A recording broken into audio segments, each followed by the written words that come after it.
Hey everyone, this is Josh with SKAA. In this video, I'm going to show you some advanced home theater setup options using SKAA-enabled speakers and receivers and the Telissa transmitter, a SPDIF transmitter I'm using with my TV. The Telissa transmitter makes it ridiculously easy to create a wireless home theater system with up to 4 SKAA-enabled speakers or receivers. Let's start with the stereo solution for the front of the room.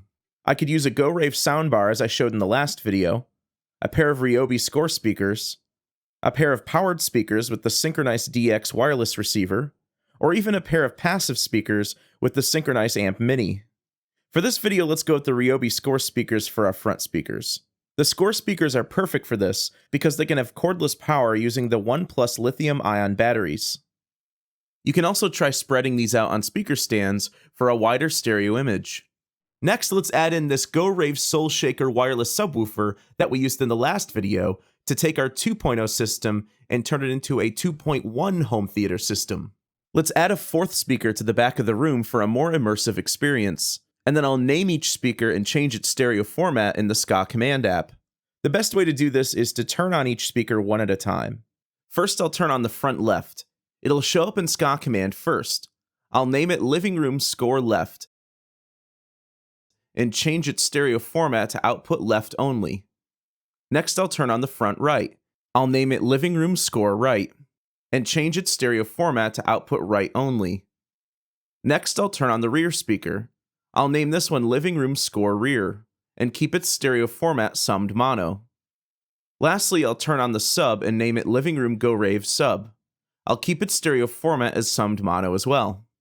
After tweaking settings, I can either unplug Isabella or change the power mode button in the bottom left to gray to power off Isabella and then switch back over to Telissa to hear TV audio again.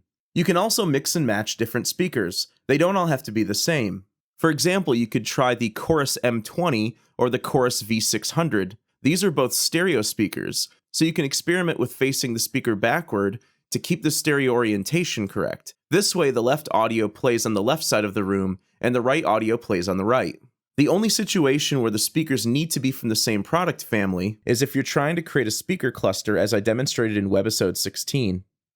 So whether it's a Chorus or a Ryobi speaker that I'm using as my rear speaker, these speakers can serve a dual purpose. I can take my audio with me anywhere in my house if I want to follow the news or a podcast, or listen to music while doing some errands around the house.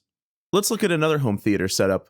My personal favorite SKAA home theater system is the GoRave Solway soundbar as my front stereo solution, paired with the GoRave Soul Shaker sub, and then I add not 1 but 2 Ryobi score speakers to the back of the room.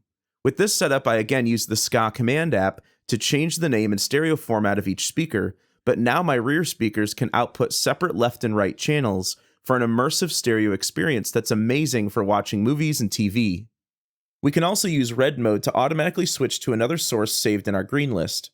Remember that red mode is essentially a swing mode, which automatically moves to the next source in the green list if I power down a saved source.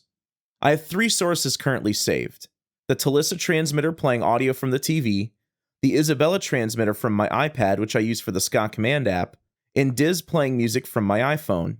I want to quickly switch from TV audio to the iPhone so I can listen to music while doing some chores around the house. I keep all of my speakers in red mode by clicking the bond button on each speaker 4 times. Then I just make sure that the TV is turned off and Isabella is powered down when I'm not using the iPad, and the speakers will automatically swing to the Diz transmitter in my iPhone. Likewise, when I watch TV, I make sure to unplug both the Isabella and Diz transmitters or turn off their power in the SKAA command app. All SKAA-enabled speakers will remember that they're in red mode even after you turn them off, so you only have to set this up once. The Telissa transmitter is available at skaastore.com. The Ryobi score speakers are available at the Home Depot. The GoRave Solway soundbar and Soul Shaker sub are available at gorave.com. SKAA. Share audio anywhere.